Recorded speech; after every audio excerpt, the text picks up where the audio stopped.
What up, peeps? Welcome to the Kisscapades podcast. I'm your host, John Telewa, aka the Kiss Bandit. And in this show, we explore the key elements that shape our fulfilling existence, from health and well-being to financial success, meaningful relationships, and the pursuit of happiness. We cover it all. Our guests include experts, professionals, and everyday individuals who have remarkable stories to tell.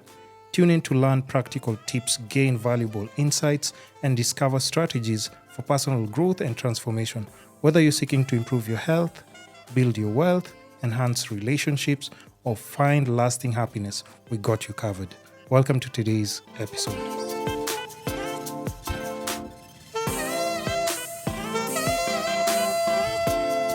Brand new episode with a very, very special guest.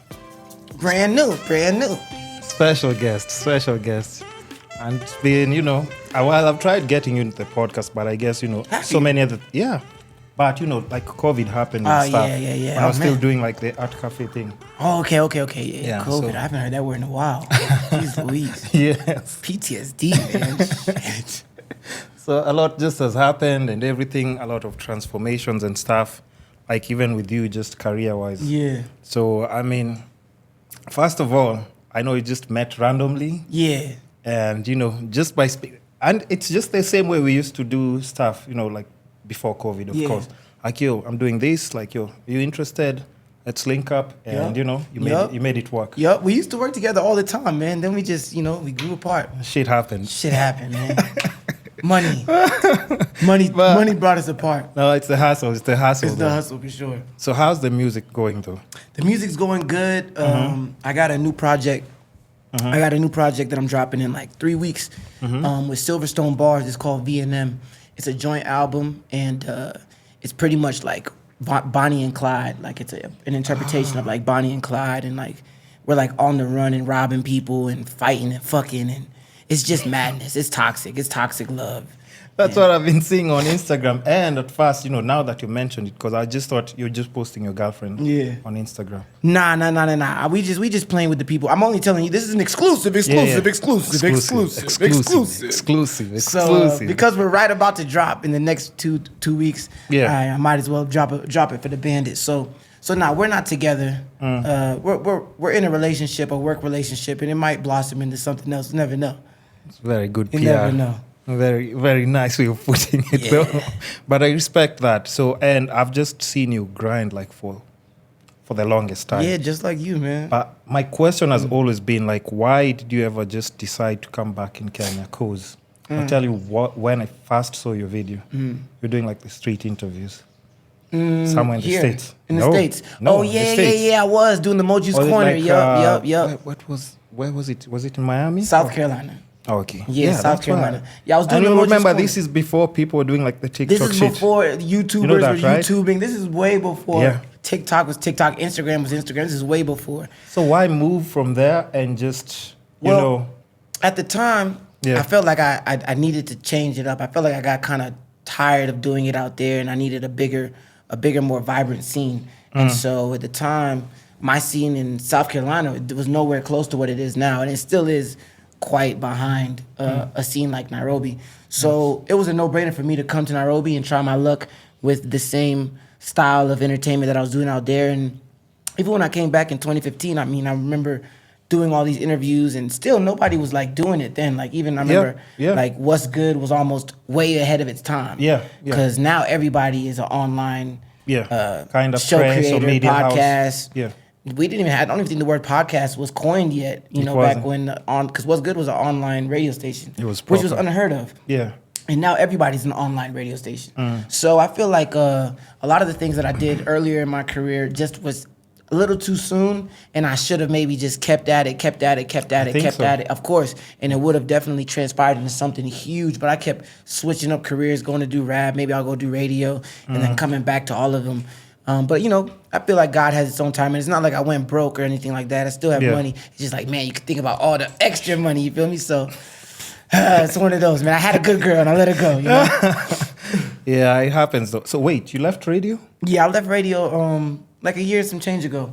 I did it for about 2.5 years, and I think I'm the type of person that I get bored once I've kind of done it, And so for that, I got a little bored, and I wanted to switch it up. I felt like I could be doing more in music, and also maybe it was a bit of an ego thing. I felt like I was playing everybody's music on my show, and I was just like, like this is not. Oh my God! These guys are getting to me. These guys are getting to me. I'm thinking about it. Just thinking about it. God, like hearing people's music. But no, I think I was playing everybody's music, and I don't know. Maybe a bit of me got jealous, and a bit of me got inspired to go back and make more music. And so that's what happened. That's what happened. But jealous in what way? Because I'm just trying to see, like, okay, and not make it sound bad, because like you're already a good rapper, right? Yes. All you need to do is like just drop music and slide it into the DJ. You know, all the time. I Any DJ who comes like, yo, you need to play my music. I know, but then there was some. That's how it works in Kenya, there right? was some sort of vibe that people were starting to look at me like I'm a radio guy and not a rapper. So when I'm out and about, people are talking to me like, "Oh yeah, you a radio guy, you're not a rapper." And maybe I was just being psycho in my head and psychoanalyzing it, but to me, it felt like people were starting to lose a sense of respect for my artistry as a rapper and more treat me like a radio presenter, which I didn't like. I feel like radio presenters are kind of like radio presenters, and you can't do both. You can't compare them though. I feel like but there's not many people that do both. Everyone told me you can't do both. Everyone told, like all my mentors, all the people that I usually asked questions, they would always say, you should pick one. But I always saw it as a why type of situation. Yeah. And so I kind of left radio to show them like, watch, I'm gonna do this, and then I'm gonna come back and do radio. Yeah. So I'm gonna go back and do radio. But for me, I realized radio makes more money when you're the older guy. Like when you're the morning show, the breakfast show, when you're more of a seasoned entertainer like Jeff Koinange or any of those Minor Kagenis. No. Because the young people don't make no money. The nighttime shows ain't getting no money. They're not getting no money. I'm not saying it. They're getting a little bit of money. You know what I'm saying? But yeah, I know what you're saying. I can make that same amount, posting Sprite, sitting on my ass at home. True. So you got me going out to work every day, doing briefings. Meetings. I'm getting the same amount for somebody that does this with a Sprite? Nah. So I had to go. But I see that once you get older and you have a lot more accolades, I mean, the price pays for itself for sure. Yeah, because now you can use that platform for so many other things. And also the fans, like my fans, they know my market is people that are 35 and under. Yeah. People that are 35 and under, they have money, but they're spending it on things that they wanted to spend it on, and they're not really like investing and stuff like that. Like not into the highest level as to somebody who's market like somebody like Minor Kagenis. The people that listen to Minor Kagenis who does the morning show are in a car going to work. The people that listen to me, they ain't going to wake up and listen to no morning show. They don't even have a car. Where are they going? Actually, that's true. Yeah, that's so true. Minor Kagenis market, they got a morning show. They they're going to work. If you look at the sponsors, they're probably using Guinness or Toyota. Yeah. Our sponsors will probably be Koinange or KK. Goddamn, some hula hoop company, So it's uncomparable. Yeah, so I realized, okay, let me go work. I got a nice little gap while I'm still pretty young. So maybe in 10 years, once I've 10? Yeah. I think I could do radio. Maybe 5. But I need to fill this next couple years with a lot of dope shit. Because that'll be my leverage. Because I think, like, honest speaking, like, I think there was that vibe for Camula. And I think you would be basically in that category. Yeah. Because like your style and flow and everything, just how you present yourself and everything is completely different from how like, our artists like present themselves. And I was also saying like, we have to put into consideration every time that we're coming towards the end of the year, we have local artists who are posting and everybody's like, yo, please vote for me like for the best artist in Africa, not East Africa. And I'm like, have you seen what other guys are doing out there? Like, I know we do love like our gengetones and everything, and no disrespect to gengeton. My boy's not trying to get canceled. No. Disclaimer. But I'm just saying, just look at how like Nigerians have set like the bar. It's so high. But they work harder than us in almost every aspect. In what way? Like they work hard. Are you saying you're not a hard worker? I'm saying they work harder. Than us? Yes. How? There's way more Nigerians in Nigeria than there are Kenyans in Kenya. Yeah. There's about one Southeast soul in Kenya. Like, not to be funny, we only have one Southeast soul. In Nigeria, there's like 100 Southeast souls. True. So I can't imagine if we had 100 Sauti Souls, there would only be 100 Sauti Souls. But in Nigeria, there's a new artist almost every week because they just work harder. You know, it's harder to get recognition out there. It's more competition out there. Yet they have more artists on a world scale. So if you look at us, we have less competition, more recognition. So we should have at least 20 Sauti Soul type groups. Yeah. Not groups, but they're on the level of Sauti Soul. Yeah. We have Sauti Soul, Nishinsky, and Lupita. Yeah, true. I just feel like they work harder than us. But what, do you think it's because they're gatekeepers, like in the Kenyan industry, or no? Because honestly speaking, it makes no sense because we do have talent. We do. But also if you have talent and, you know, companies, brands are not like, I feel like jumping on your wagon, like it kind of discourages you. How many artists do you know who like just left music because like they were passionate but they didn't get any rewards and then were like, you know what, fuck it, I'm just going to something else. Yeah. I do know. It's just like, yo. Me, yeah. I was like, I'm going to go get a job at But radio. you see what I'm talking about, But it's because Kenyans are hard to please, man.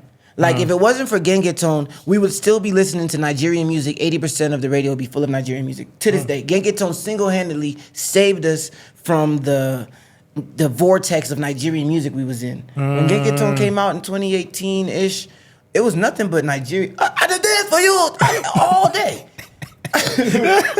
Or whatever he says, I go dance for you. Rema fans there. No, Rema came out like... yeah. I'm talking about the Davido era and like even before Burna Boy was popping. But you know, that's the crazy thing. Like I'm just sorry to cut you off. Don't forget your chain of thought. It's like you remember like when Camula were doing their thing. Yeah, they were the best. Wizkid and Davido were coming to chill like in Kenya. Diamond, you know that, right? everyone looked. Everybody was coming here. I remember. Manifest was coming to Kenya and everything. No, they were the first famous Africans in music. First BT nomination, first year. Besides after like the two Babas and like that generation from like 2005. It was like a gap of nothing, and then 2010, these guys were the guys. True. So where do you think we went wrong? Because Camula proved that we can do it. You know, Camula is a very isolated situation. Camula is something that has never been duplicated before. It's never been done before. We've never even seen it done before in any other African countries. Yeah. It's a very, very isolated situation. So I feel like it came with the timing. It came with the organicness of their whole group and their whole gist and their energy. And the songs just were hits because I listened to their songs. And I'm like, I wonder how, with less musical experience then, they made better music then than they do now. Yeah. And it's not to say their music isn't good now, individually, collectively. But I listened to Camula and I'm like, there's something in the water in the sound. It's just magical. Crazy. So even for me, I can't even tell you what they did or didn't do right or wrong because I've never seen it done again. It's possible. So I don't even have any type of, what's the word? I ain't got no opinion really like to compare it to. But do you think we'll ever get to that level again? Because now Nigerians, like we've said, like, there's nothing we can do. We'll never get to the level that we're the most famous Kenyans. I mean, we're the most famous African musicians. You don't think so? Over all the other African musicians. You don't think so? Well, they were famous African musicians with nobody else was an African musician. Okay. Yeah. So now, I mean, there's too many people and they're on a level of accolades. South Africa. You know, Burna Boy has had like, 200 million streams. Rema's had 200 million streams on YouTube. Yeah. When Camula was that, they only had, even to this day, their videos only have like 300,000, 400,000. But they were the most famous African group. There's no way in this time and day you can have 300K and be the most famous anything. Impossible. So it's just a different time and it's a different level of what we base the best on. But even like, let's say like, even with your music journey, because like in my podcast, I talk about like the 4 pillars of life: health, wealth, love, and happiness. So even like just, and I'm not saying anything to do with like mental health or anything, but you know, even just you talking about like, you know what, I'm putting too much energy and I feel like it's draining me on this end. And that's why you would say like, you know what, let me go do that 8 to 5. Yeah. And then when you start doing that 8 to 5 again, you're like, you know what, I don't putting too much energy. I don't feel like this is working for cycle. me. And then you move again back to your artistry or just something that you're passionate about. But just mental wise, like what goes on in like, you know, your brain to kind of digest all those things. Because that's what other people are saying, like, you know what, I feel like I'm just doing everything, but I'm not getting all the rewards that are supposed to come. Because like how I know you, I think you're supposed to be like doing like collabs with like people like in SA, Nigeria, where else? States. Yeah, all of that. Yeah. Because the vibe is there. Yeah. The rhymes are there. Yeah. The style, the swag is there. Yeah. But, unfortunately, we don't have the hoes are there. Oh, no, that's without the money. That's for free, by the way. That's for free. Yeah. But, the thing is, Nigerians, even in Tanzania, I feel like they have access to labels and actual establishments that can take their career to the next level. The reason Camula didn't go that far is because we didn't have no label set up. They didn't have no infrastructure in the music industry where they're making money off their streams. They're making money off of their playlists. In Nigeria, people that don't even rap on songs, especially in SA, people that just maybe have a bit of writing credits, they got a fire-ass car in the crib. The crib paid for in a nice neighborhood. Here, nobody gets any royalties. So we're vastly at a disadvantage. And unfortunately, the music game takes up so much money before you even get any returns back. True. The quickest thing to do is get burnt out. You got to pay for studio time, got to shoot a video, got to do a wardrobe, got to do a media tour, got to pretend that you like all that shit. Then you got to wait till people listen to your music and tell you if they like it. Yeah, true. Like, it's not even like you do this and you're guaranteed money. People got to say, okay, now let me tell you what I think. So if you do that 5 times in a year and you're not getting the same amount of money back, it's way too easy to get burnt out. Like a good example, Batrus. Batrus never stopped. Yeah. From the moment he came in the game, he just slowly... And I remember me and Batrus laugh all the time. Like, remember when I was more famous than you? He's like, I know. How crazy is that? Because we came up together and I remember for a long time, I was right under Octo. It was me, then Batrus. Yeah. And Batrus just kept on going. Consistent, I stopped, go do radio. Maybe I stopped, go get 2 girlfriends. I stopped, go have a vibe on, go start doing social media influencing. I like to stop and enjoy life. I like to smell I don't like to just work. And I'm just like, man, I gotta have some fun. I gotta have some fun.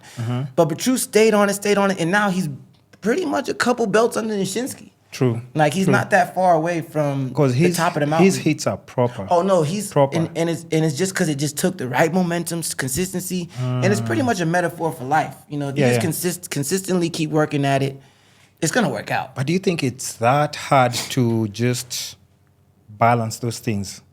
Yeah, it takes discipline. It's not fun. So you're not disciplined? I don't think so. I don't think so. I mean, I'm disciplined enough that, God has blessed me with a lot of talents and it's not easy doing our job, but I'm telling you, to get to that next level, it takes a next level of discipline. Just a whole nother, you got to tap into a whole nother level, God mode. And it's not for everybody. That's why we only have so many people at the top of the mountain right now. Nishinsky, Saudi Soul, Calligraph. I mean, you can name maybe 3 other people. Who would you say are just really proper rappers probably in Kenya that you see them? They're just fire. Yeah. Steph Capella's fire. There's another guy who's fire, but I ain't gonna say his name. We can call him Granko. Bimmy Branko. He fire. Who's that? I don't know. Is that friend of yours? Nope. Hey. Ain't a friend of mine. But he's good. He's good? He's good. I'll give him that. Him that once he gets out of them shackles. Okay. Who else? Cali's hard, but I said Cali. Trio Mio is the future for sure. Yeah. His flow is crazy. And for his age. And for his age, for sure. Who else got fire flow? Who would you think? I think just Calligraph, though. Yeah. I'd pick Calligraph. Yeah. There's not many, to be honest. Unfortunately, it's not really that many. Like, who else? I mean, Octo is good. Octo's fire, of course. Octo's fire. But, even Octo, he's living his life, man. I don't know. Exactly. I don't know if he's even on this planet. Exactly. Like, he be outside. That's Mr. Outside worldwide. Always. But, he's also somebody who's shown me you don't have to always be in the scene out here. You can figure out different ways to get money. Yeah. He's got a lot of nonprofits that I'm sure are very profitable. And I like that type of stuff. For me, I'm more of a fan of like Nick Cannon's, 50 Cent's, Diddy's, Bow Wow's. I like people that are kind of all over the map, But which comes with also like a lifestyle and so many other different things. That's why I'm saying like, I know it's hard to balance, but if you're picking like even a blueprint from anybody you'd see like probably abroad, they do so many different Yeah, things. yeah. So many different things. Yeah. So and I know it's hard to like just get like even a team around you, like because even for me, I just started working with an assistant, but otherwise I was just doing everything solo. But it makes such a difference when you get somebody who can be like, be on the shit that you're not on. Yeah. Or when you're busy, hungover and everything, somebody's covering something else, and you just know like your social media is on point. Yeah. Somebody's reminding you need to do this collab, and in fact, do you even do collabs? Yeah. A lot? Yeah, but have you done anything with Gengeton artists? Because I did. I did a couple songs with Benzema and Chungolo Family. Yeah. And I've done. I guess I haven't done as many as I think I have. Now that I'm trying to name them, but I do collabs. Because how I think about it is, let's just say like if I love shooting videos, I post videos every single day. So I'm just thinking like if I'm an artist and that's something that I love, I'll be dropping so many. I mean, I don't even know. Either it's a freestyle, I'll be dropping. If it's a music video, I'm dropping. And remember, I think there's a conversation we had like a while back. I don't know whether you remember, but we're just even talking about like, at times you can just record something with your phone and you can post it online. Yeah. And trust me, you'd be amazed at the kind of feedback that you can get. It's true. The most money I've ever made was just through shooting through a phone. Straight up. Yeah. And then it just transpired into bags. Yeah. So many other different things. It's true. I mean, the more you do, the more you get. Yeah. And I think at some points in my career, I lost love for a lot of different stuff. So I don't know what happens, but sometimes I'll do something so much that it now puts a bad taste in my mouth. I don't want to do it for a while. Yeah. And some people, it doesn't happen to them like that. Like Batrus, it doesn't matter how tired he is of the music. He loves the music so much that he's going to continue doing the music. Me, maybe I don't love the music enough that I want to do it again and again every day. But I know it's like a woman. Like, damn, that pussy was fire. Like, let me double back the block on that. Yeah. You feel me? So Spin the block twice. I'm gonna need like a month or two, and then I'll be back at it for sure. Yeah. Man. That's just the way I am. And also, I have different loves for different entertainment things that kind of feed my soul in different ways. Like so, what? Like I do events. I have a love for events. I love doing events. I love being at the party, promoting the party, and hosting the party. I don't know if many rappers love doing that as much as I do. Yeah. And that's just because it just feeds my soul in a different way for entertainment. I love radio. I love sitting behind the mic and talking my shit and being funny and, going to the next song. I don't know if many rappers would like doing that. Yeah. I love acting. I like script writing. I don't know if many. So for me, it all feeds a different part of my soul. I think you should drop some more. I know. No. Apart from the album, everything that you've just mentioned, I think you just need to drop some more. Of everything? Yeah. Okay. Because you have to think about it this way. It's things that you're already doing. Just document and post. Facts. Even if I do be in my head, man. Yeah, I mean, just because I be looking at that post button. No. You have to, because trust me, like those doors will be open. They will. Mm-hmm. And even now, like a lot of people, like even just scouting for anything that's unique. Somebody will just look at your post and you don't know. Your song will be in 2K. I'm telling you. Song will be in 2K. I'm telling you, the world is so small now. How crazy that check would be. Yeah, the world is actually so small now. You gotta actually just pump out product. Exactly. You gotta pump out product. Somebody's going to see or listen to something that you just said and they're like, yo, we need to borrow like just that verse that you spit and we want to put it like in a movie. Or because trust me, just because I can't put my business out there, but the royalties abroad. Oh my gosh. Bro, listen. Exclusive. Yo, trust me, like it just makes a whole difference and it just opens your eyes in a whole different level. Because I had done like small tours out of the country, like South Sudan, SA and stuff. And then now I went to Europe for like almost like a month, just trotting different countries and stuff. And bro, I'm just telling you, I can't put my business out there, but... What did you do out there that's giving you royalties? You shot something? I mean, that's what I'm saying. I can't put my business out there. What you did, a song? I'm just saying. No, listen. People are collecting taxes in this country. Facts, you know what? Facts, you know. But I'm just saying, there's so many different things that you can do. No, for sure. And outside there, I know like Kenya, it's kind of hard because even when you start mentioning about things like royalties and stuff, how much do artists get from like just the government once they collect like the... I saw Calligraph posted 2,000 shillings. And that's Calligraph. So that means I owe them money pretty much for my music.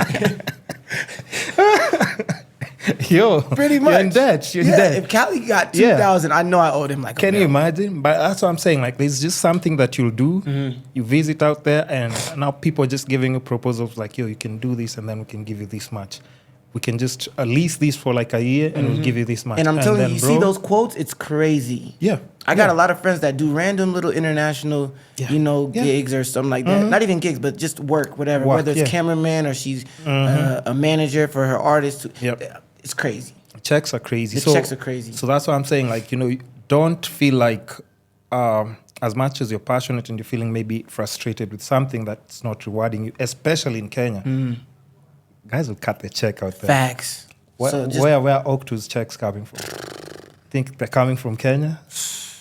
Yeah. Doesn't look like it. Yeah, exactly. Doesn't look like it. Exactly. So, I mean, all those things, like, can take a toll on you, but trust me, like, there's just something way bigger for you out there. Yeah, for sure. I feel like definitely I had lost a lot of love for the game and just getting enough money that, life is good, but I really wasn't really trying to supersede my career to the next level.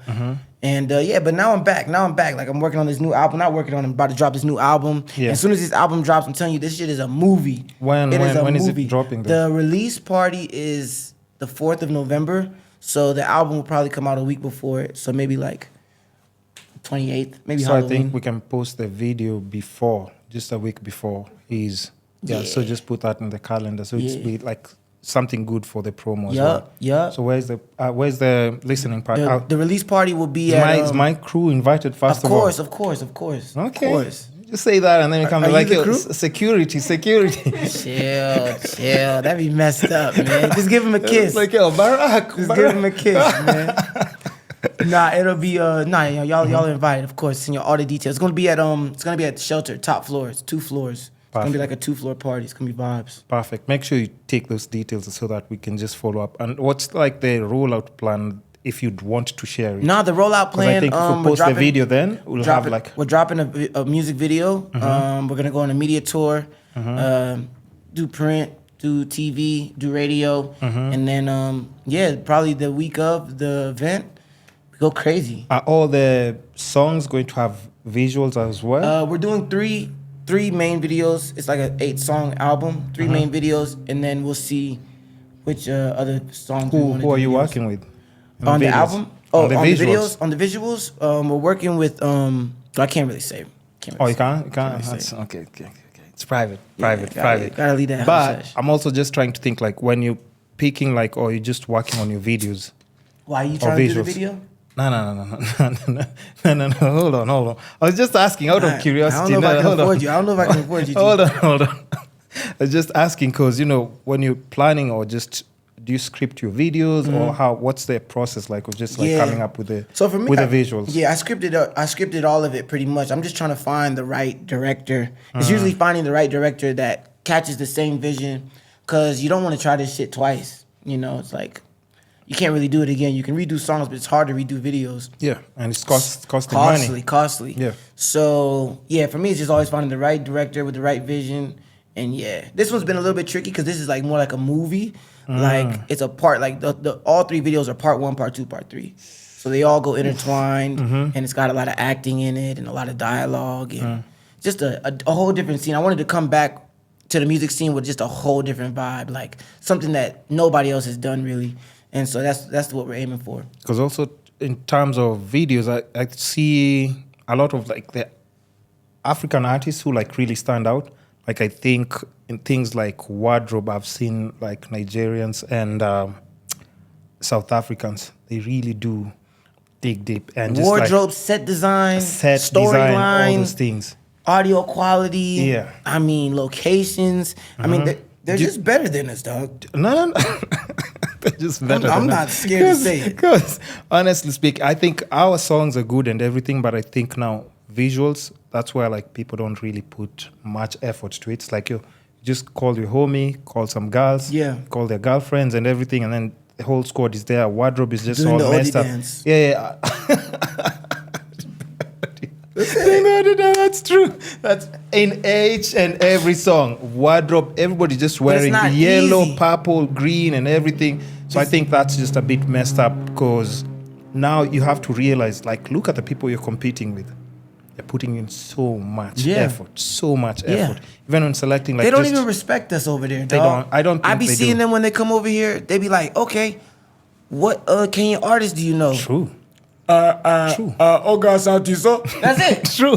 That's it. True. 10 years, they True. only know Salty Soul. They do And even not. they say Salty Soul, like they don't even really listen to them. Yeah. They just say it to say a Actually, Kenyan artist. that's so and true. And to be honest, if I was in Nigeria, had access to all that type of great local talent as a Nigerian, Yeah. I wouldn't be fucking with Kenyan artists either. True. That's I really true. wouldn't. That's true. I really wouldn't. Like our baddest shorty in music is who?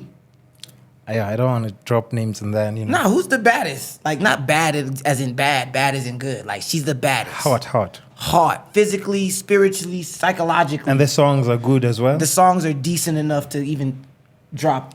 Like I'll name 5. We got Tanasha. Yeah. We got Nikita. Who's that? Nikita. Kering. Yes. the ex song- I don't know, Yeah. Oh, she's good. She's good. She's good. We got this is where it gets tough. You see what I'm saying? Who else? Anyone else you have in mind? Any artist, female artist? There's like 3 more. Who are they? There's a reason we're struggling to pick them up. That's what I'm saying. And can you imagine? This is like in your. We're not even Nigerian, Yes, bro. We're yes. not even Nigerian. Yeah, oh that's God. bad. So imagine, bro. That's so, horrible. and that's why I just feel like they just work harder than us. Actually, that's crazy. Because if we try and pick 5, Dog. who would they?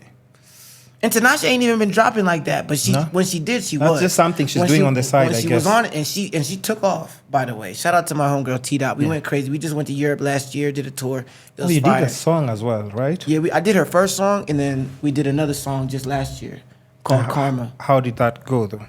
Oh, it went well. How is it like working with her, first of all? Because I don't know whether her music is a hobby or a full-time thing that she's doing. Kind of looks like something she just dribbles on and off about. But both the energy that I was seeing, like in the song, in the visuals, really good. The song as well, really good as well. When she's locked in as a musician, she's a musician. She does have a lot of opportunities and access to different career paths that would take anyone away from music if they're not 100,000% into the music. You got to really be even if I had the opportunities in career opportunities as Tanasha, I probably wouldn't pick up a mic.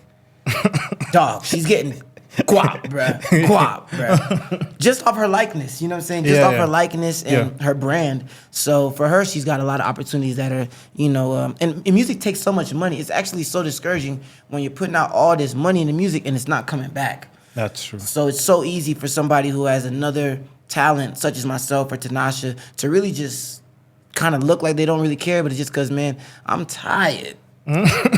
I am tired. Okay.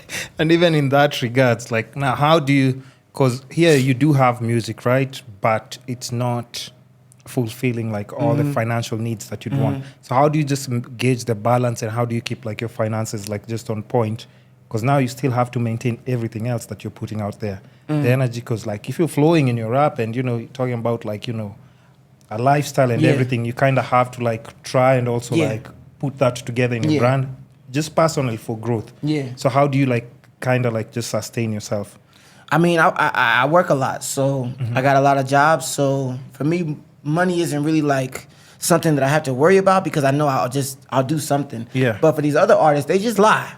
They just lying. They lie. They ain't got no money. It's fake. Everything's fake. The chains, the watch, the shirt is fake. It's not real cotton. It's all a scam. They lie. For me, I'm not lying. I'm really outside. Mr. Worldwide. No visa. No visa. These niggas is lying. And I don't blame them. That's the cards that have been dealt. Yeah. And I sometimes I always feel bad for other artists because I'm like, damn, I can go and do radio, or I can go and host events, or I can go and be a DJ, or I can go and be an actor like full time. Yeah. These other niggas, they can't do that, unfortunately. True. And like even this run where I'm dropping this album, I told myself I'm gonna go super hard. I'm spending all my money on this music in this next, from now until probably this time next year. I'm just going music. Yeah. I'm gonna still be doing events, still be doing this, but it's really gonna be secondary to my music. Yeah. And if I don't make it in this next year, trust me, Barak Jacuzzi, is doing something else. You're going to see me on TV like, welcome to Family Feud with Barak Jacuzzi. Because I'm going to still be entertainment, but you're not going to be seeing me rapping like that, bro. I might drop some bars on some niggas, but honestly, if I don't really take top spots in the next 364 days, you will see a change in my career trajectory. I don't think it's that hard, especially if it's something that you already enjoy doing. See, I enjoy doing it, but I don't enjoy losing, man. No, I know. Like I know. But there's people that I always see online. They're always like, yo, man, I just popped off this year. I've been working for 10, 20 years. No plays, 0 playlists, but I made it this year. That is not encouraging. It's not. Bandit. It's not. That is not encouraging. It's not. I know. It's not. You telling me I could have made it if I had stayed with it for 2 more years? Nah. So make it 12 years, man. Wow. Bro, no what are way. we trying to be doctors? No. That takes 8 years. That's true. So anywho. And you also have to understand, like, even with that, sorry to cut you off, and even with that, like, you also have to understand that people like that are outgrowing, like, even like they were vouching for you and like they're also growing older. They're like, yo, we need you to succeed. We want to say like, yo, we've seen him grinding and now he's here. Yeah. And we completely understand and appreciate everything that's happening towards him. So, I mean, I know it's not easy, but I think you have something special. No, I do. I definitely do. And my fans definitely keep me encouraged. Like they don't even comment like nice comments no more. Like they don't even. Do they make a difference? Does that make a difference? What did you do to me? No, because I noticed the whole time they were off and then now it's on. So now a proper sound isolation. Yeah, it's great. No, I mean put them on. I mean, yeah, it's great. Okay, yeah. So sorry, what were you saying? What was I saying? Oh yeah, my fans, they don't even like write like great outfit. They be like, where the music at? Drop the album. Why you so quiet? So even for them, they really keep me like inspired and like make sure that I stay on my shit. So I'm definitely gonna go hard. Like I said, y'all got one good solid year out of me, and we're gonna see what happens from that. I see it going crazy. I see this year going nuts. Because when I put my pedal to the metal and I put my mind to something, it always works out. That's why I end up doing so much other things. So I'm sure that this is gonna be an incredible year musically for me. So about even like just with your music journey and everything, how about like how do your folks feel about it?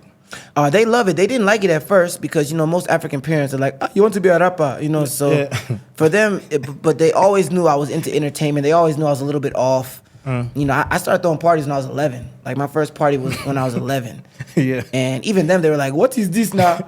But, then I threw a party when I was 12, 13. And then they sent me to Kenya because the party got crazy. Too much. And then, so they always knew there's something off about this kid. So by the time I came back in 2015, they already knew what was up. And then now they love it. Like now they love it. My mom be chilling with Chamano and, good vibes. No, that's good. Do you think that at any point you'd want to go back to the States? Yeah. To live or to visit or everything, all of the above. But especially just with music, because I think like when we're talking about like other opportunities are not here, but you see opportunities in the States. I mean, I would only go there for music or for entertainment. Yeah. I could personally when I go there, I couldn't live a regular life there. Like go to work, go home. No. I'm not talking about that. Yeah. Oh yeah. I would definitely. I think maybe in the year 2026, maybe I'll go to LA. Because that's what Nishinsky did. He was grinding and everything. He came back a whole different animal. But his was way different. There's no artist in Kenyan history who was the guy for 10 years, the guy. Then he left at the most oddest time in internet history where we're like, we have the internet, we're not using the internet. Yeah. Like maybe 2006, 2007, he leaves, comes back 10 years later, 2015, 2016, says, I'm charging $1 million. People like, who are you? Yeah. Because nobody really, people knew him, but it was like now there's a new generation of people who are like, oh, he's the guy. People didn't have internet like that, so it's hard to recognize that's the guy from that song. Yeah. And so I remember there's even a picture of me and Yash and Savara at a Southie Soul concert backstage, and he looks nothing like what he is now. He was chubby. He had on like a little V-neck sweaters. Yeah. I don't know if he got his teeth done. I don't know. His hair was like short it was like shorter than mine, and He just looks nothing like himself. Yeah. And I remember when he came, he was charging a meal. Everybody was like, we're not giving this nigga a meal. You're crazy. And he stuck to that price. Yeah. So I think for like a year or two, he didn't do no shows. Yeah. Then he dropped that. Yeah. When he dropped that, it was a rap. I mean, and then he just started dropping. And then now, of course, he's the #1 artist in Kenya again. Yeah. So for him, I feel like his story is a mixture of resilience. You got to know your worth, consistency, and betting on yourself. Because he looked crazy when he came back. I was like, Nyash, you're wildin', my guy. A meal. You need to go to LC Waikiki and change that shirt, nigga. But he knew he had a vision. He had a vision, and he bet on himself. Yeah. And a lot of times people don't either have the vision or and as well bet on themselves. Because it's not easy to do that. It's not easy to see something nobody else sees. True. And it's not easy to wait on the returns. Yeah. But it worked out. And I feel like it pretty much like that for anybody. If you bet on yourself and have a vision, it's not, obviously the middle part's going to suck, but that end goal is what you see, is what you get. I think a lot of people get lost, I can say lost in the sauce, because they start their journey, but just when when the journey is just about to test you, that's you. You know, you're guilty. Take me to the brothel, man. I'm about to relax.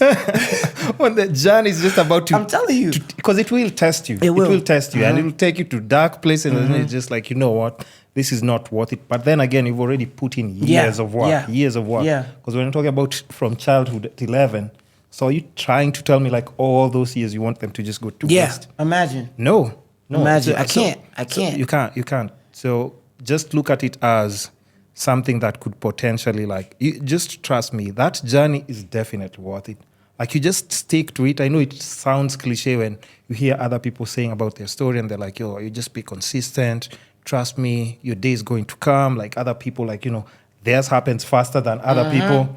Like when your day comes, everything changes. It's really a DYA. Yeah. So you just have to keep preparing until it happens for you. Man, hey, man. That was inspiring. I had nothing to say. But it's true. It's true, man. So another thing is how do you just deal with relationships? Because, you know, like even just being in the music industry, relationships are kind of tricky and stuff. And, you know, you're one of the... sexiest... handsomest. Now, that's not what I was about to say, Barak, first of all. No. Hold on. Multi-talented, huh? That too, but what I wanted to say is you've always had situations that, you know, blew up in public and I'm like, yo, just Barak, how I mean, you know. Trust me, I didn't want that to happen, by the way. Could you trust me? I did not want that to happen. So what's the question? Okay, the question is how, because it seems like it's not easy to just deal with relationships, right? Last time I checked, because that's what I was saying, okay, now finally I can see Barak's has a girlfriend, they're doing music together and everything. And I was like, oh, no, wait. I think I remember Barak had a previous relationship, everything seemed good and everything. But just as a celebrity, how do you prevent something like that from happening again? Where because you're building your brand and also trying to stay focused. Yeah. Not trying to be in the media with just some bullshit all the time. Yep. So how do you prevent from something like that happening? And how do you assess women before you start just going out with them? How's that process like? Well, the one way I've realized is the easiest way to prevent it is just don't give them nothing. Not the women. Hold on, not the women. But don't give the media nothing, the public nothing. So right now, I'm you don't know if I have a girlfriend or not. Yeah. And I'm not probably going to tell you if I have a girlfriend or not. Just because it's easier that way. Yeah. And so for the last times, I would always have a girlfriend and it would always be going great. But then now, once people get involved, the public gets involved, something goes left, a camera gets pulled out. And for some reason, I'm good clickbait. I'm great clickbait, apparently. And so for me, I just go with the punches, man. I really don't overthink or underthink. I'm right there at borderline alive. I just got the little beep, beep, beep. I'm not going too crazy. I really don't over or underthink. And because I feel like you'll go crazy if you do that, you know? True. And women are gonna be women, you know, and you're gonna always be the blame at some situation. For sure, it's just the way it works. Whether it's on camera or whether it's in private, you're gonna always be in the blame as a man. So for me, I just go with the flow, man, and I vet my women. But that's what I'm saying now. What's the vetting process like right now? We'll be friends for a while before you even, jump out the friend zone. I don't jump out the friend zone. Yeah. You jump out the friend zone. I'm the prize. Yeah. So for me, I'll vet them. And usually what I've seen in the entertainment business, or just in general, most men haven't grasped the perks of just being friends with women. Yeah. Just being complete friends with her. You can actually just be friends by not trying to, even if you want to smash, of course, we all want to smash, but just be friends with her because it comes with so many perks. You get to know the person. You pretty much get everything from a woman but sex, which is a lot of stuff. Yeah. Sex can last upwards from 2 minutes to 10 minutes. Yeah. 10 minutes to 20 minutes. Mm-hmm. But let me tell you, a meal takes an hour. That's true. You feel me? And she'll give you a meal. Yeah. Credit? Who knows? Whatever. The world is yours. That's true. But, and also, and that's just the way I've always worked. And I never was really too quick to get to the sexual part with a woman. I feel like that'll happen either way. Like, that's automatic. I'm trying to get to know if you an idiot or not. Like, can I hang out with you when I'm sober? Like, does your voice annoy me? What do you like to talk about? If you drink, you just flip out. Yeah, are you crazy when you drink? Like, that's the tough, because you don't want to find that out after you've already smashed on the first night and you don't really remember anything about her personality. That's true. And most of the time when you treat women like that, they're going to cherish you forever. That's whether true. or not you smash. Yeah. They're going to love, because y'all have already built that rapport. So if y'all had sex, that's not really going to change what she feels about you in her mind at all. So I vet my women heavily. And now if I'm dating a woman, y'all, you ain't going to know. Look at Barak, it's just like, now if I'm dating a woman, like, it's like you've gone to like a dark place. It's just like, Nah, man. You remember my leg got bit? I know. She bit my leg, man. At the Conscience concert. That was just like a very interesting, because I was just like, there's no way that's Barak. Just like, it's not possible. That's not. It looks like a lie. Even I woke up and I said, no way. There's no way. There's no way. But then I heard my voice go, ah! I was like, yeah, that's me. That's me. That's my voice. I want to beat your leg. That's crazy, though. Yeah. But we cool. We still cool. That's she an ex of mine. We still cool. She just had a still baby. Friends? Yeah. Real good friends. Personally, she had your baby? Or no, she just had a baby. Oh, not with you? No. She didn't have mine. Oh, okay. But given her, like, blessings and stuff? Well, not all. Of course. I feel like I can't have beef with somebody I used to have sex with. It's great, especially somebody that you actually cared about. Yeah. Maybe if we just like had a one-off and she ended up being a bitch at the end of the day. But if it's somebody that I dated, let's be real. Like we saw something in each other. Yeah. Like, let's move the pride aside, and we can't be beefing. We can have, Yeah, just cause you're not getting, you didn't get along then. Yeah, it doesn't mean, come on. She's not the op. Nah, she's not the op. So I wish her all the best, and she's got a beautiful baby boy, man. So shout out Kairetu, man. She's a doll. Blessings to her, and shout outs to her as well. And then now, like, okay, just moving for not even moving from that topic, like, just what type of women like just entice you in general? General, like, what's your type? I love me a woman with some power. I ain't gonna lie. So big girl. Nah, big not powerful like bodybuilder. I meant like it's like big, strong. Big, strong, and independent. She's independent. She's got her own money. She's got her own career. She don't need me. I like that. I don't mind if a woman is dependent, or she's not like the biggest career lady, or she's not like a famous person. I don't mind it, but you said like what I like, because most niggas get intimidated by women like that. Me, I think that's like that's a plus. Right up my alley. That's a plus. Right up my alley. I want to pull up and they take pictures of you first. True. So, but I'm also talking about like now physical. Oh, physically? Because that's like now personality-wise. Physically? And all the other accolades. Physically, I really don't have a type, but if my range is crazy. My range is crazy, bro. My range is crazy. So, like physical type, she could be thick. I've had some thick ones. If I show you like how. So she doesn't have to be thick. She doesn't have to be super skinny, because I've had some skinny ones, some supermodel skinny joints. Yeah. So, I don't got no type. In the words of Ray Shrimber, I ain't got no type. My range is crazy. Yeah, because at times you'd think like, you like petite girls, and then you see something else and you're like... I got like the same way I like to do radio, rap. Yeah. I'm all over the board with it. Just don't like men. That's true. Yeah, and that's nothing against a good them. thing. Yeah, I just don't like. Yeah, men. I just don't. They're not my type. I had a previous guest. That's an interesting show, but I'll post What? it up. He's bi. He was just Yeah. like, if I find niggas, it's smash. Find chicks, it's smash too. I've tried to ask myself, am I bi? Cause I got hella gay friends, like gay dudes, and I find myself in situations where most men should be uncomfortable, because like a lot of my friends are gay, but I feel like a lot of them, really, a lot of them. Rappers, or are you just talking in general in the entertainment industry? Ain't no gay rappers out here. Who in Kenya? Gay rappers. Oh, okay, yeah, true. Come on, not that we know of. There's it. Barely.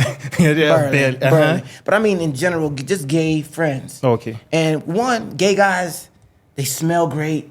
They always have their shit together. They tell it like it is. They got a great sense of humor. They stay with baddies. Always. What do niggas have? Always. Smelly. Always. Barely have their shit together. I guess they're funny. Never have bitches. Yeah. So what's going on? It's a whole sausage party, man. It's a whole sausage party. The gay guys ain't no confident interest. You like men, I like women. It's the perfect relationship for friends going out. True. So, and if you put those all into accountability, I mean, it's if you've ever really met a gay person, they're just better than regular humans. They're just funnier. They're more flamboyant. Yeah. They're just more outgoing. Personally, that's true. I find it more fun to be around them.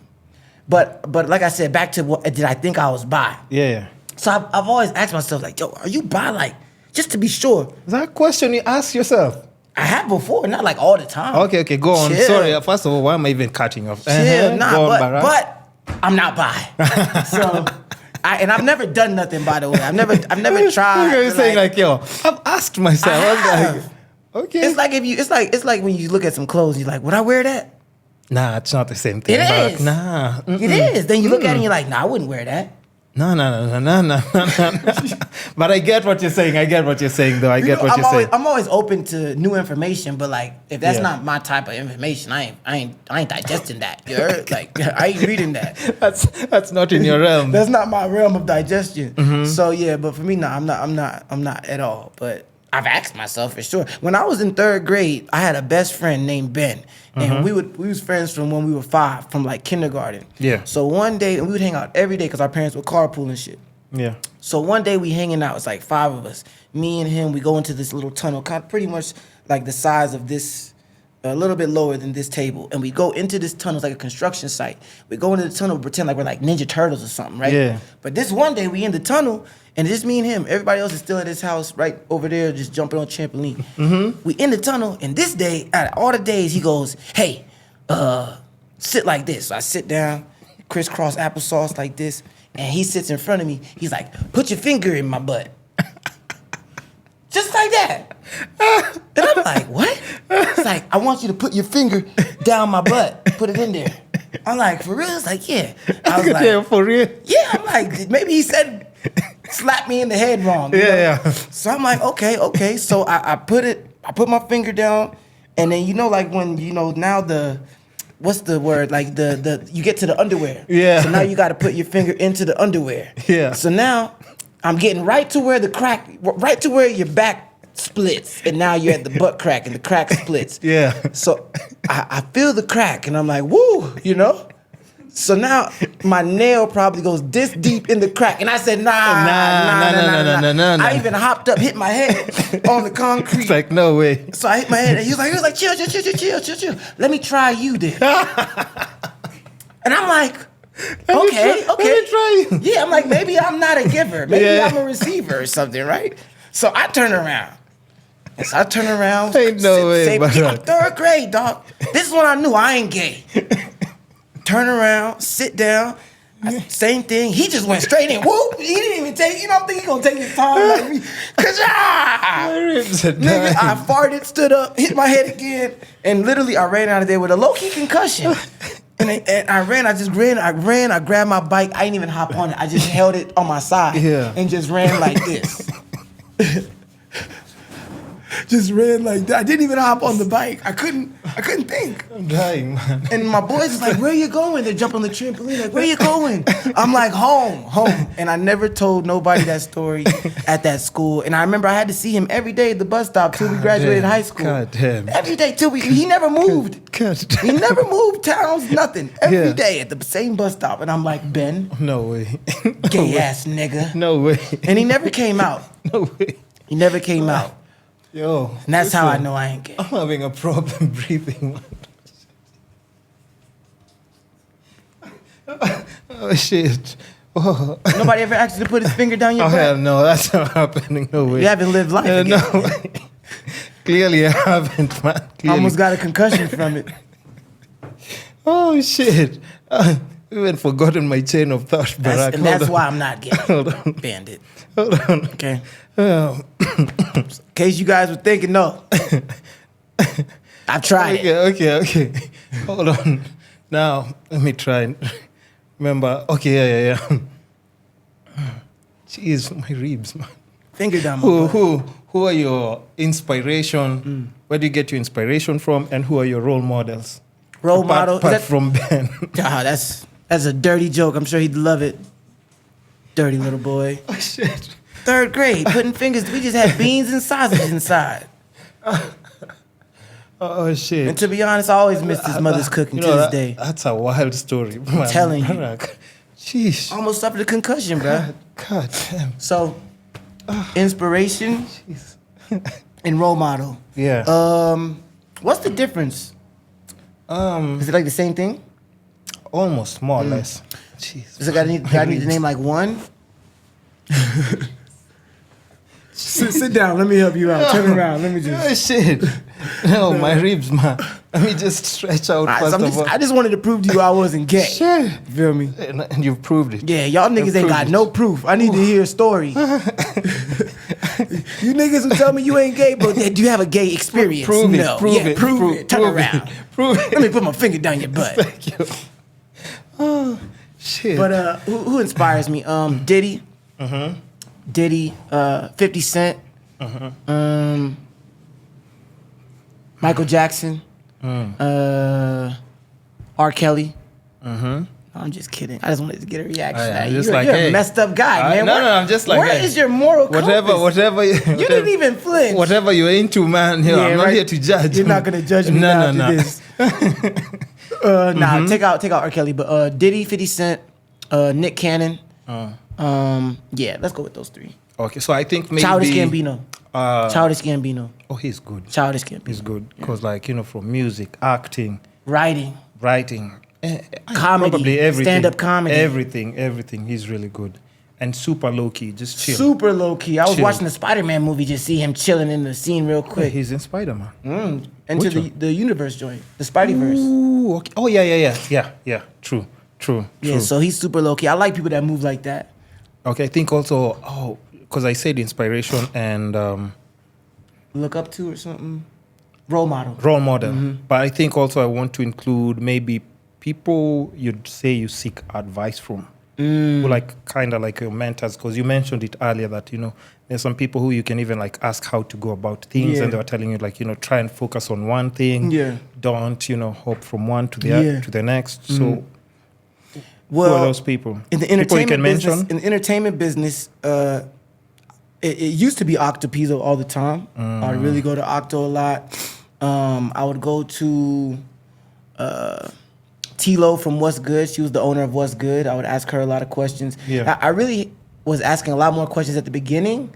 And then once I kind of got things rolling, I pretty much said, fuck it, and didn't really do that as much. But right now, I talk to my mom about a lot of stuff. I've realized as I got older, man, family really do got your back, They do. They really do got your best interest at heart. And it's hard to ask people for advice that want nothing but the best. Nothing but the best. Yeah. And so I asked my mom a lot of stuff.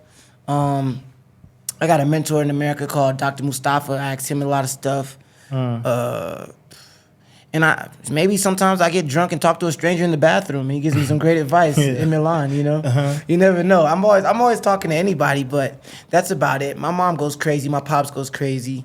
Lately I've been listening to my parents because I feel like when you get older, like when you're going through your 20s, I'm 31 now. Yeah. When you're going through your 20s, like you don't really want to ask your parents so much, or you don't want to give them too much about your life. Yeah. Like you don't trust them enough to think they can handle it. But every time my life has been in shit, from the top these are the to guys the best, that you know. they always look out for me. Like they know pretty much everything about me, from the good to the bad. So yeah, I would say my parents. Cap. That's cool, because I think also at times we kind of forget that our parents were also teenagers. Yeah. They went through their 20s as well, went through their 30s and everything. And even in fact, in their era, they had to be more responsible, even much, much faster than us. So you can only imagine. So it's nothing. It might seem like it's too much for them, but trust me, they know everything. Exactly. They know everything. And I've always been pretty open with my parents. Like they know this nigga's not okay. Like there's something off. They know this nigga's not Steve okay. Jobless is out here. Like this, we just have to deal with him. Yeah. Like, I'm the baby, so I feel like in the baby of the family, most babies, they usually can. You have siblings? Yeah, I have a brother and a sister. Oh, cool. Yeah. Are they in the entertainment, or now for them it's corporate and everything? Nah, my sister is she's a teacher. She works at Rosalind. And my brother, he just passed away actually 2 months ago. He was an actor though. Brother passed away? Yeah, he just passed away 2 months ago. Shit. Yeah, he was an actor. He's done a couple movies in Hollywood. Appreciate it, man. Sorry, man. Crazy. Very unexpected, very sudden. Yeah, man. But he was an actor, big actor. He's done a lot of movies. Yeah, a couple BET TV shows. I think I've seen you post a picture with him or something. Yeah, that was my guy. But he hadn't been here in like 10 years. But still, that's still your bro, though. Oh no, for sure. I mean, it's been crazy going through it. I've never lost anybody, so it's been close. Yeah, we were close, and it's definitely been crazy. It's definitely been crazy dealing with like real tragedy, but you still got to be outside and do your thing. Yeah, do your thing. Because that's what they would want you to do anyway. Yeah, but like you said, you can't quit either way. So you can't quit. So, but how do you deal with that? Like, just because also I wouldn't say that I've lost anyone who's super close, like brother or sister. But dealing with that, I wouldn't know how to just bounce from it. I'm not sure, man. She's gone through that. Yeah, and she just explains to me times and everything. So for me, I'm like, I'm not sure, but I don't know how to even just be able to just handle it. I'm not sure, man. I mean, I'm just figuring it out as I go. And like I said, I'm not the person who really overthinks or underthinks. I just kind of go through it. But I do know that once he passed away, I felt bad for how I treated other people that were going through a loss, because I just wasn't, I feel like for what I feel like I need from people, I know I wasn't giving that to people because I couldn't relate them. I didn't know how. I didn't even know what that was, and I had never been around anybody who lost anyone really like that until like just recently, in my late 20s. I've been around more people that lost people, but growing up, I never knew anything. So everyone that lost people in the past like 2-3 years around me, I didn't know anything about how to handle it. So it really just gave me more, compassion, empathy for other people. Like me and my brother used to argue about little things, and now I can't see myself really arguing with another man, because I feel like, you never know what people are going through. Yeah. Because my brother was going through stuff. His life was good, but he was going through stuff, and he didn't kill himself, but he took the wrong thing, and it had the wrong thing in it. Oh. I don't know if he took, I don't know what it was, but he took the wrong thing and it had fentanyl in it. Oh, man, that's just taken too many people away, especially in the last 2 years, and everyone's just like, that's just the number one thing that's finished a lot of black men, especially in the States. Yeah, for sure. And I think that's tragic. It's starting to come to Kenya too. It's starting to get to Africa. It is. Did you hear that Aziza? Yo, I mean, she just died. She died yesterday, 2 days ago. Okay, now here's the thing. What happened though? I'm hearing that it was I'm hearing that it could possibly be some foul play, but I don't know. I'm also hearing that she took maybe the wrong thing and it had rat poison in it. Cause I'm hearing such stories, and she was such a dope person. Such a beautiful girl, like on the inside and the energy. Like I remember, anytime I met her, I was just like, yo, again. Such nice things to say. Like somebody who's as pretty as her, with a family that has like such an amount of money like that usually isn't a good person. Yeah. But she was such a great girl. Dope, super humble. Like I can't even remember seeing her angry, upset, or anything. Such a smiling, nice good energy. Such a nice person. It's just no a fights, nice person. nothing. I can't even say anything. You know bad how hard about it is to hear somebody say he's a nice person. It's hard. That's a very vague word for something. True. She was a nice person. And so when I see people like her pass away suddenly, it definitely gives me perspective. Like I can't be mad about petty things, and I can't be tripping over waiting on a check to come in, or you know those little things that really get under our nerves. But it's really not a problem. True. Like it's really not like there's so much more to live for. So much more to live for. So these days I'm really trying to like just push through and enjoy the ride, enjoy the chaos, enjoy the good, enjoy the bad, because this is a gift. Life is not a right. It's actually a gift. True. We don't even know how long we're supposed to be here. We don't. And it's tripping me out because I have been wilding for 20 years straight. I'm a lucky little duckling, dog. Yeah, if you think about like some of the reckless things you've been doing. And then, so it gets perspective for sure, man. That's true. So I'm really trying to live to the fullest and, just enjoy it.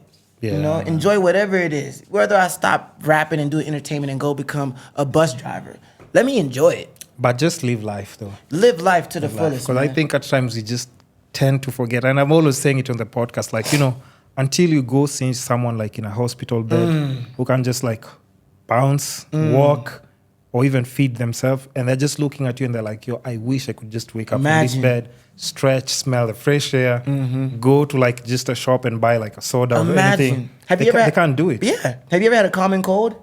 Have you ever been laying in bed and you can't breathe through your nose and you're like, oh my God, and your head is clogged up and everything. That's when you're like, oh my gosh, I would never take for granted breathing through my nose again. Yeah. So it's true. And like you said, people in the hospital, I mean, it's so many things that could be worse. Yeah. So many things that could be worse. And also because we're in the internet era where it's so easy to lose perspective of what's really important when you can just open this Google. It's pretty much like opening a dictionary with pictures. Yeah. And just look for whatever. So R.I.P. to Aziza. R.I.P. to Aziza, man. For sure, man. Super dope, pap. And of course, R.I.P. to your bro as well. Absolutely. Sorry for your loss, man. Yeah, it's been crazy. I've been a mess. I'm the type of guy, like, I cry all the time, cause Yeah. I'm a super emotional dude. Like, I'm super hard. Like, I could fight you. Yeah. And then cry and then take you home and like tuck you in bed. That's a psychopath. No, just described a psychopath. I'm just a super emotional guy. Like I see all sides. Like if we fight, like we must need to fight. But if we fight, I'm not scared for us to make up. But actually, now that you've mentioned it, I've just noticed because like when I was whooping your ass on 2K. I'm just trying to tell the guy, relax, just have a seat, just relax. 130 to like 98, bro. Yeah, you were close. Oh my God.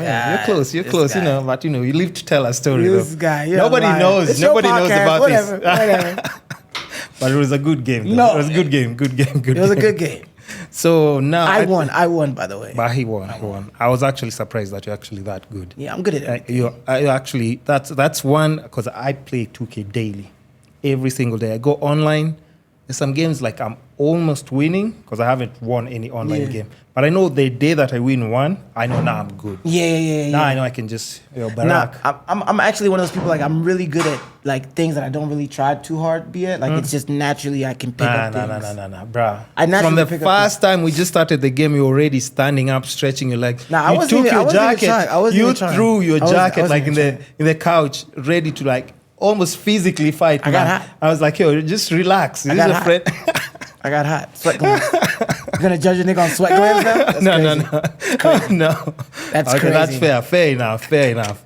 But now I know we've rocked like almost for an hour, and I would want to save like something for like a part 2. But I know we haven't seen each other for a while, but I have so much respect for you as a person and even what you have going on.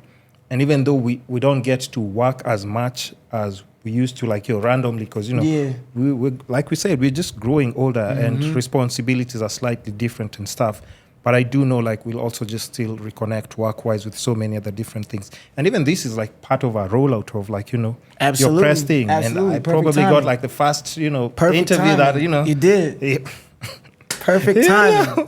Yeah. So even after just bumping into you at Mama, because it's just like, and I was telling my assistant, like, oh, I have to have him in my podcast because I've known Barak for so long. We're pushing a decade. Yeah, and it's always like just good vibes. Like, we've never had any friction or anything, but I do respect like what you're doing. Well, I appreciate that, man. And I hope like, everything just works out in whatever you're trying to chase and pursue, and I see it happening. Oh no, it will. This was a nice little power. I feel re-juiced, man, re-energized. Yeah, just don't take that break again. You have to stay consistent. Nah. No more breaks. No more breaks, for sure. And even if you have to break for something, let it be 24 hours, 48 hours, because you still have the energy. Facts. Because once you get to like 50, you can't do, Can't do nothing. Just play 2K. You can't do shit. You can't do shit. Yeah, 2K. Yeah. 2K. What other things would you say like you do? I like just to chill out and relax, because clearly 2K you're really good. I like UFC. I like FIFA. I like racing games. Okay, not even just video games. Oh, in general. I like to play sports. Like to play basketball, maybe paddleball. Oh wait, you're good at basketball? Yeah, I'm an athlete, bro. Come on. Now. I can climb the tallest tree right now. Pick a tree, I'll climb it, bro. I'm just saying, pick anything. Now listen, maybe you can pick a rock. I'll pick it up. I'm a psycho, bro. But then that's good. Would you say that's something that's a good outlet when you do like physical exercise? Because I jog every day in the morning. That's something that's good for you when you... Oh, for sure. I'd be a terrible person if I didn't exercise. Terrible. I mean, the thoughts that go through my head, maybe it's just me, but I'm pretty sure everybody just has a lot of thoughts. Yeah. And for me, I need to push out that energy. That's good. I got to really push out that energy. Like, have you ever seen people that like do drugs in the house? I can never do that. No, I don't think like people that like pop anything. I can't do that. No, I can't. Even I have leak in the house, but if it's not somebody who's coming, I can't drink in the house. Like I can drink. I can drink in a social setting. Yes. In the house. Yes, but not just drink. Nah, I had a long day. It can't work for me. Like in the movies, like they're like, oh, I had a long day. Take the tie off, pour some scotch. Yeah. Ew. Yeah. I can't do that. So I have a lot of energy inside of me that I always got to get out. So for me, exercise helps a lot. Working helps a lot. Yeah, I just like being busy. If I'm not busy, I'll probably just be chilling, like recharging myself from how busy I was. But that's about it, man. I like to stay busy. I like to really, really stay busy and have fun, man. I like to have fun. Nice. Two more questions just before we go. I know I keep saying that, and we're almost like running to an hour 30, but I'll try and make it in the less than 10 minutes. We should be good. So now, what's the one thing that you think you're pursuing right now that you think it would give you like meaning, fulfillment, or even just some sense of happiness, kind of? Right now, I'm just trying to be good to people. Because I feel like I spent a lot of time pursuing this career, and then like I lost a lot of like, not relationships, but they're not as tight as they used to be. And so and when people keep passing away, it makes me realize what's really important. So now I'm just trying to be good to the people that I love, be a good person to myself, to my family. And yeah, that's about it. That's what really gives me, that's what makes me happy these days. Just being a good person, like feeling like I did good by somebody. Nice. Yeah, without wanting anything in return. Yeah. Yeah, just being a good person. Yeah, that thing of like somebody says hi to you and then they're just about to ask for something like, oh, God. But I take pride in people not having bad things to say about me. Yeah. Because like you can never take that away from somebody. That's true. That's your word is your bond, and if people are here saying, this guy's sketchy, this guy, he's a little this, he's a little that. That's it's never good for business. Never. And it will come back and bite you. So I take pride in people like I always tell people when I'm doing business, you'll never hear somebody say, Barak, Jacuzzi does bad business. Because that is cap. So scammed me. Yeah, never. It's not happening. So for me, that's what I take pride in. What about you? I mean, right now I think maybe just what would make me happy. I think making sure just my mom is happy for the rest of the time she's just here. Yeah. So she just makes me, because that's the one person, like, of course not to put my dad aside, but I'm just saying, like, I think my mom is like one of those people. Anytime I see her smiling, it just makes me happy, because like last year she was like in hospital for probably like 7 months or something. Wow. Yeah, like a COVID thing and everything. Not last year but one. And it was like almost 7 to 8 months treatment, trying to like, bring her back to like just her normal self and everything.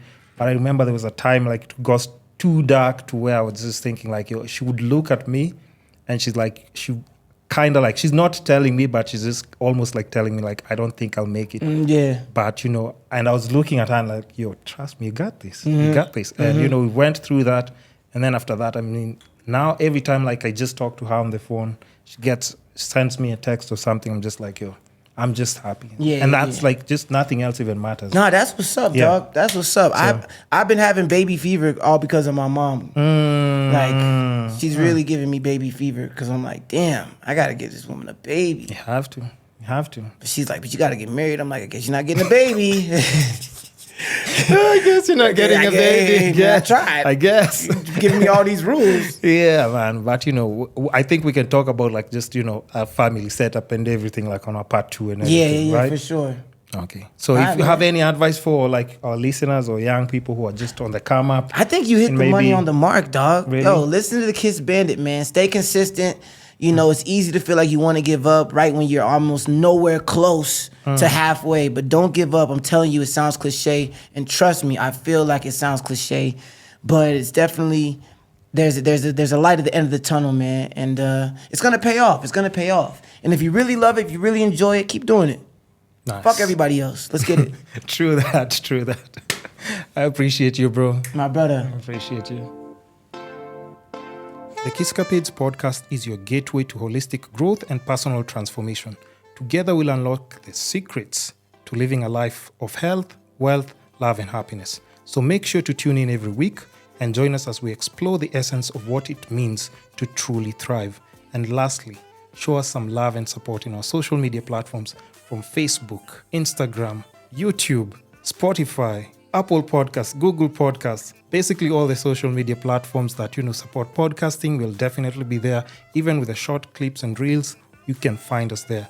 And lastly, don't be shy with feedback, suggestions, or any questions that you might have in regards to the episodes or our podcast. It's the Kisscapades Podcast. Goodbye.